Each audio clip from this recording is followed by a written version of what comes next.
Hello friends, welcome to TC Computer Education with another video. বন্ধুগণ আজকে আমরা MS Word এর স্টাইল বোর্ড শিখব ইনশাআল্লাহ।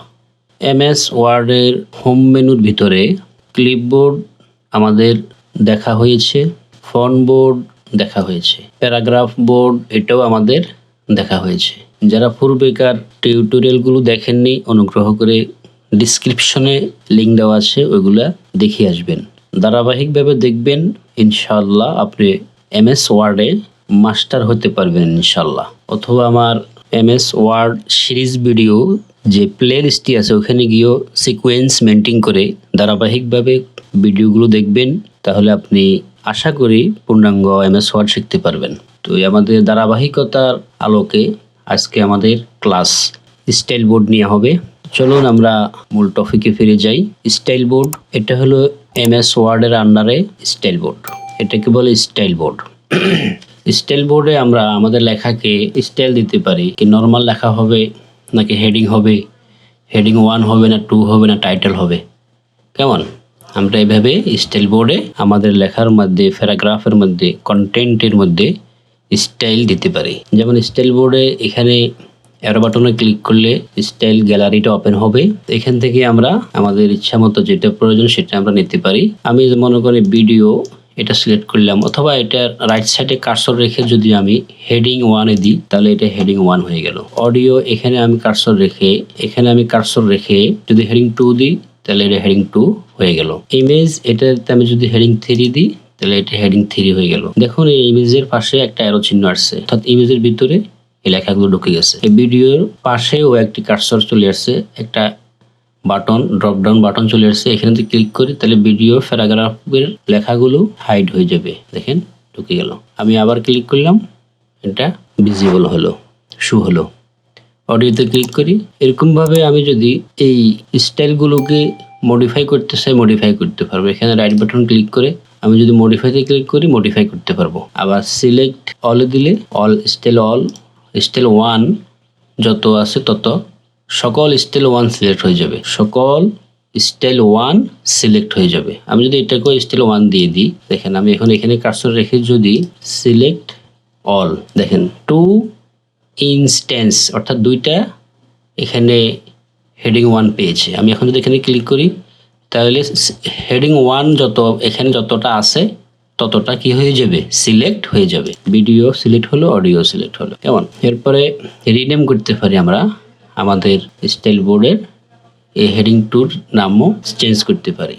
এরপর রিমুভ ফ্রম স্টাইল গ্যালারি, এই গ্যালারি থেকেও আমরা এটাকে রিমুভ করতে পারি এটাকে। এরপরে এখানে আরো বাটনে ক্লিক করার পর এখানে ক্রিয়েট স্টাইল আছে, ক্রিয়েট স্টাইল দেখাবে, আমরা ইচ্ছা করলে স্টাইল তৈরি করতে পারি। আর ক্লিয়ার ফরম্যাটিং দিলে আমাদের স্টাইলগুলো চলে যাবে। আমি যে হেডিং 1 দিয়েছি সেটা চলে যাবে।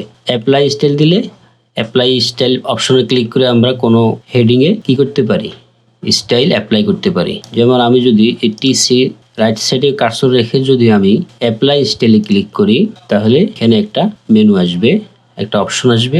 এখান থেকে আমরা কোন স্টাইলটা নিতে চাই, আমি হেডিং 4 দিলাম, এবারে এটা অ্যাপ্লাই হয়ে গেল। দেখেন হেডিং 4 চলে আসছে। এখানে অ্যারো চিহ্ন আছে কর্নারে, এখানে ক্লিক করলে আমাদের স্টাইল বক্সটি ওপেন হবে। এখানে কোনটা কোন স্টাইলে আছে দেখেন। আমি যদি এখন ইমেজে কার্সরটা রাখি তাহলে এটা কোন হেডিং এ আছে সেটা দেখাবে, হেডিং 3 তে আছে। আমি অডিওতে রাখলে দেখেন অডিও হেডিং 1 এ আছে, ভিডিও হেডিং 1 এ আছে। ওকে, এরকমভাবে আমি যদি এখানে আরেকটা লেখা লিখি, এটা কোন হেডিং এ আছে, কোন স্টাইলে আছে, এটা আছে নরমালে। এরপর অপশনে ক্লিক করতে পারি। এখানে অপশনে ক্লিক করে আমরা এখান থেকে আরো অপশন আমরা দেখতে পারি। এই হলো স্টাইল বোর্ডের কাজ, স্টাইলিং এর কাজ।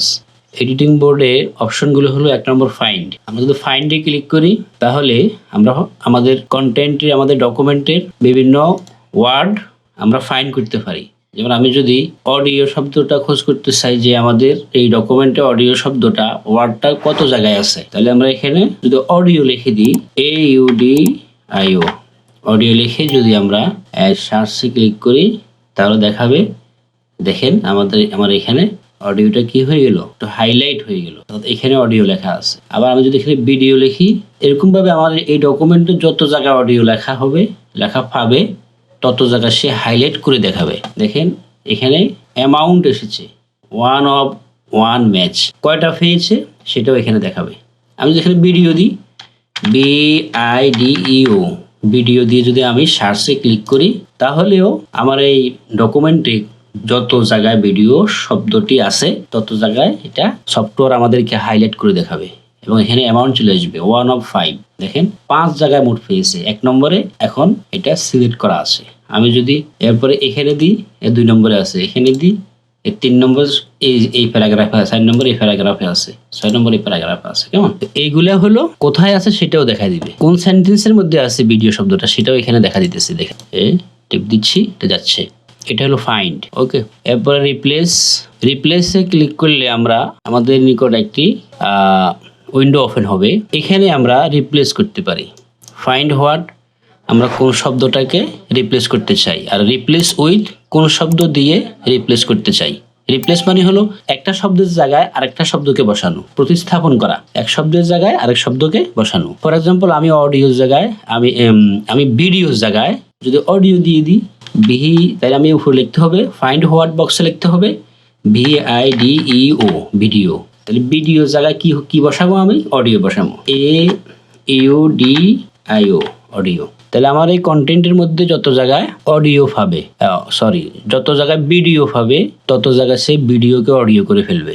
আমি যদি রিপ্লেস দিই তাহলে এক জায়গায় হবে, যদি রিপ্লেস অল দিই তাহলে সব জায়গায় হবে। রিপ্লেস অল দিলাম, দেখেন এখানে একটা নোটিফিকেশন মেসেজ আসছে। মাইক্রোসফট ওয়ার্ড সফটওয়্যার আমাদের একটা নোটিফিকেশন মেসেজ দিয়েছে যে all done, we made 5 replacement, যে সম্পূর্ণ হয়েছে। আমরা 5টি রিপ্লেসমেন্ট পেয়েছি। অর্থাৎ আপনি যখন ওকে দেন তাহলে 5 জায়গায় ভিডিও আছে, এই ভিডিওগুলো অডিও হয়ে যাবে। ওকে, দেখেন এখানে ভিডিও ছিল অডিও হয়ে গেছে, এখানে ভিডিও ছিল অডিও হয়ে গেছে। কেমন? ওকে, নেক্সট। তারপরে আর কি আছে, রিপ্লেসে ক্লিক করার পরে এখানে আরো কিছু অপশন আসছে, ফাইন্ডে চলে আসছে। এবার গো টু আছে, গো টুতে ক্লিক করে আমরা আমাদের ডকুমেন্টে যদি 10টা পেজ থাকে তাহলে আমরা পেজ যেতে পারি। বুকমার্ক আছে, বুকমার্কও যেতে পারি, কমেন্টও যেতে পারি, ফুটনোটও যেতে পারি, এন্ড নোটও যেতে পারি, ফিল্ডও যেতে পারি। গো টু মনে করেন আমি এখানে একটু পেজ একটু বাড়াই, এটা একটু কপি করে আমি একটু পেজ বাড়াই দিই। ওকে, আমরা এখন এখানে একটু পেজ বাড়াইলাম। এখানে টোটাল 7টা পেজ হলো। দেখেন এখানে পেজ নম্বরটা দেখাচ্ছে পেজ 1 of 7। আমি 1 নম্বর পেজে আমার কার্সরটা আছে। আমি এখন যদি রিপ্লেসে ক্লিক করে গো টুতে যাই আর এখানে যদি পেজ নম্বর লিখে দিই 5 আর গো টু দিই তাহলে আমাকে 1st নম্বর পেজে নিয়ে আসবে। ওকে, নেক্সট। তারপর সিলেক্ট অল দিলে অল প্যারাগ্রাফ সিলেক্ট হয়ে যাবে। আর সিলেক্ট অবজেক্ট দিলে আমরা শুধু অবজেক্টকে সিলেক্ট করতে পারবো। যেমন আমি এখানে কিছু অবজেক্ট নিয়ে আসতেছি, এগুলো অবজেক্ট, শেপ, ইমেজ, এগুলো হলো অবজেক্ট। তো আমি এখন যদি এই সিলেক্টে ক্লিক করে সিলেক্ট অবজেক্টে ক্লিক করে যদি টান দিই তাহলে আমাদের শুধু অবজেক্টগুলো কি হবে, সিলেক্ট হবে, টেক্সটগুলো সিলেক্ট হবে না। আচ্ছা, তারপরে select text with similar formatting, এখানে যদি ক্লিক করি তাহলে সিমিলার ফরম্যাটিং এর একই ফরম্যাটের সকল টেক্সট সিলেক্ট হয়ে যাবে। মনে করেন আমি এখানে কাজটা রাখে আমি যদি select text with similar formatting এ দিই তাহলে একই ফরম্যাটের কি আছে, যত টেক্সট আছে, লেখা আছে, ওইগুলো কি হয়ে যাবে, সিলেক্ট হয়ে যাবে। দেখেন আমি এখানে ক্লিক করাতে অডিও এগুলা একই ফরম্যাটের, এগুলো সব কি হেডিংয়ে আছে, হেডিং 1-এ আছে। কেমন? এগুলো সব হেডিং 1-এ আছে। দেখুন আমি এখানে ক্লিক করে দেখতেছি এই হেডিং 1-এ আছে। এখানে কার্সর রাখি, এটাও হেডিং 1-এ।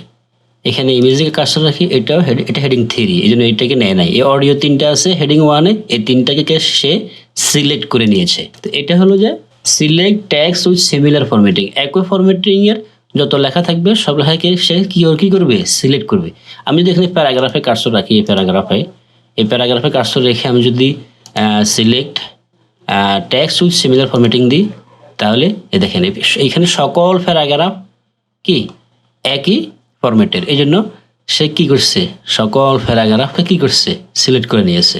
কিন্তু ওই যে হেডিংগুলো অডিও, ইমেজ এগুলো সিলেক্ট করে নাই, কারণ এগুলো ফরম্যাট ভিন্ন, এগুলো হেডিংয়ে আছে আর এগুলো প্যারাগ্রাফ আছে সবগুলো, এই জন্য সে এগুলোকে সিলেক্ট করে নিয়েছে। এরপরে সিলেকশন প্যানেল, এখানে ক্লিক করে আমরা সিলেকশন প্যানেল ওপেন করতে পারি। আমাদের এখানে যেগুলো সিলেক্ট আছে সেগুলোকে হাইড করতে পারি। হাইডে ক্লিক করলে হাইড যাবে, শুতে ক্লিক করলে শু হয়ে যাবে। আমি যদি এখন যদি দেখেন আমি এই আমার এখানে এগুলা সিলেক্ট করা আছে, এটা সিলেক্ট করলাম, এটা সিলেক্ট করলাম, দেখেন এগুলা মার্ক হয়ে গেছে। তো সাইডে ক্লিক করি, আনসিলেক্ট করে দিই, চলে গেছে। এখান থেকে আমরা যে এই দেখেন ওভাল টু, এটা শেপ আছে, এখানে ক্লিক করলাম, সেট হয়ে গেল। এরপরে রেক্ট্যাঙ্গল দিলাম, রেক্ট্যাঙ্গল সিলেক্ট হয়ে গেল। এই চোখ আইকনে যে আই আইকনে, চোখ আইকনে ক্লিক করলে এটা হাইড হয়ে যাবে, আবার ক্লিক করলে এটা শু হবে। কেমন? এটা হলো যে সিলেকশন প্যানেল। এরপর সিলেকশন প্যানেলকে আমরা মুভও করতে পারি দিয়ে, মানে মুভও করতে পারি, আবার এগুলো রিসাইজও করতে পারি, বড় করতে পারি, এইভাবে রিসাইজও করতে পারি। কেমন? এরপরে ক্লোজ করতে পারি, ক্লোজ হয়ে গেল। এই হলো এডিটিং বোর্ডের কাজ। তো বন্ধুগণ, ঠিক আছে, ভালো থাকবেন, সুস্থ থাকবেন, প্র্যাকটিস করবেন। কোনো অসুবিধা হলে, বুঝতে অসুবিধা হলে ভিডিওটি রিপিট করে দেখবেন। আর ভিডিওটি কেমন লাগলো অবশ্যই কমেন্ট করে জানাবেন। এই বলে আজকের জন্য সমাপ্ত করলাম। আল্লাহ হাফিজ।